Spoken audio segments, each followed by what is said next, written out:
बिस्मिल्लाहिर्रहमानिर्रहीम। तो इस वीडियो में हम पढ़ेंगे कूलम्स लॉ। तो स्टार्ट करते हैं। इन 1874 Charles coulomb measure the force between two electric point charges. Charles coulomb जो कि एक फ्रेंच साइंटिस्ट था, उसने 1874 में दो चार्जेस के दरमियान, इलेक्ट्रिक चार्जेस के दरमियान एक फ़ोर्स मेजर की, और इसी फोर्स को बोला गया कूलम फोर्स। और फिर उसने अपना एक लॉ दिया, और उसकी जो स्टेटमेंट है वो कुछ कुछ इस तरह से है: The magnitude of the electrostatic force between two point charges is directly proportional to the product of the magnitude of charges and inversely proportional to the square of the distance between them। तो इस statement को मैं तीन parts में divide करूंगा। एक part पहले वाला है जो कि बताता है कि जो चार्जेस जिनके दरमियान में हम फोर्स मेजर कर रहे हैं, वो फोर्स डायरेक्टली प्रोपोर्शनल है इन चार्जेस के प्रोडक्ट के। और दूसरा ये कि जो फोर्स हम मेजर कर रहे हैं वो इन्वर्सली प्रोपोर्शनल है जो इन दोनों के दरमियान जो डिस्टेंस है उसके स्क्वायर के। और तीसरा पॉइंट चार्जेस के। पॉइंट चार्जेस क्या होते हैं? तो सबसे पहले बात करते हैं पॉइंट चार्जेस के। पॉइंट चार्ज क्या होता है? Point charge, a point charge is a charge particle which have no special dimension. एक ऐसा चार्ज पार्टिकल जिसकी कोई स्पेशल डिमेंशन ना हो, उसे पॉइंट चार्ज कहते हैं। और स्पेशल डिमेंशन से क्या मुराद है? Height, width, length. तो ऐसा पार्टिकल, ऐसा चार्ज पार्टिकल जिसकी कोई हाइट ना हो, कोई विड्थ, कोई लेंथ ना हो, तो वो कहलाता है पॉइंट चार्ज। अब अपनी स्टेटमेंट के ऊपर दोबारा से आते हैं।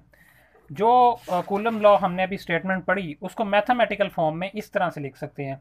जो पहले वाली बात उसने की कि फोर्स जो है वो डायरेक्टली प्रोपोर्शनल होगी जो चार्जेस है उनके प्रोडक्ट के, तो उसको मैथमेटिकल फॉर्म में इस तरह से लिख सकते हैं: force is directly proportional to the product of their charges and inversely proportional to the square of the distance. तो ये इनवर्सली प्रोपोर्शनल को ये शो कर रहा है।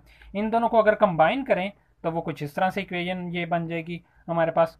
प्रोपोर्शनैलिटी साइन जब खत्म करते हैं, हमें पता है एक कांस्टेंट आता है वहाँ पे, तो ये हमारे पास एक कांस्टेंट के आ गया, और इस कांस्टेंट को हम बोलते हैं कूलम्स कांस्टेंट। तो ये हमारे पास जो एक्सप्रेशन आई, यही बेसिक कूलम लॉ है। कूलम लॉ की जो स्टेटमेंट है उसको मैथमेटिकली इस तरह से लिखा जा सकता है। अब देखते हैं कि कूलम कांस्टेंट क्या है। कूलम कांस्टेंट की वैल्यू हमारे पास है 1/4 पाई एप्सिलॉन नॉट, और इसके जो यूनिट्स हैं वो न्यूटन मीटर स्क्वायर पर कूलम स्क्वायर है। यूनिट्स याद रखने की आपको ज़रूरत नहीं है।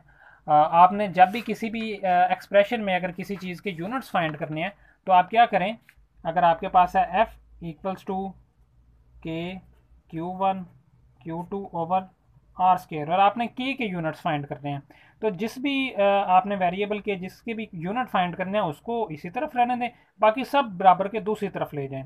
तो आपके पास आ जाएगा k equals to F R square divided by Q1 Q2।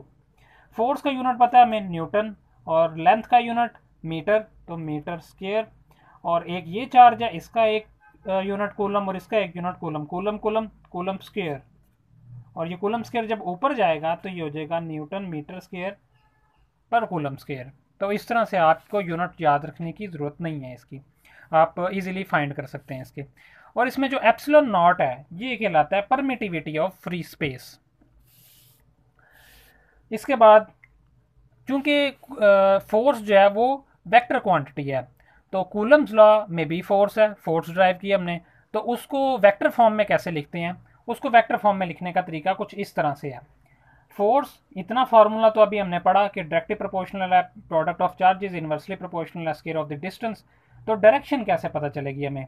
Direction इस तरह से पता चलेगी, अगर हम मान रहे हैं, हम फाइंड कर रहे हैं फोर्स जो कि चार्ज 2 पे लगे ड्यू टू चार्ज 1, तो उसके लिए फिर एक डायरेक्शन वेक्टर साथ में हमें लगाना पड़ेगा। वो होगा इस तरह से आर हैट 2 1। ये 2 1 ये बता रहा है कि force on charge particle 2 due to 1। तो ये जो R2 बता रहा है ये वेक्टर की डायरेक्शन बता रहा है कि ये Q1 से Q2 की तरफ फोर्स लग रही है हमारे पास। और F21 भी सेम वही चीज़ बता रहा है कि force on charge particle 2 due to 1। और इसी तरह से अगर हम फोर्स मेजर कर रहे हैं जो कि Q1 के ऊपर लगे Q2 की वजह से, तो उसको फिर वेक्टर फॉर्म में इस तरह से लिखा जाता है F12, force on charge particle 1 due to 2। और ये यहाँ पे साथ में इसका डायरेक्शनल वेक्टर, ये यूनिट वेक्टर साथ में आएगा जो कि इसकी डायरेक्शन को बताएगा फोर्स की। और हमें पता है कि मैग्नीट्यूड दोनों का सेम होने वाला है, क्योंकि Q1 Q2 प्रोडक्ट इसका भी सेम आएगा, इसका भी सेम आएगा, आर स्केयर इसका भी सेम आएगा, इसका भी सेम आएगा, और के की वैल्यूज़ भी दोनों के लिए सेम है। तो मतलब दोनों के लिए जो दोनों फोर्सेस हैं वो मैग्नीट्यूड में इक्वल हैं, लेकिन डायरेक्शनली दोनों एक दूसरे के ऑपोजिट हैं। तो इस तरह से कूलम्स लॉ को वेक्टोरियली हम लिखते हैं।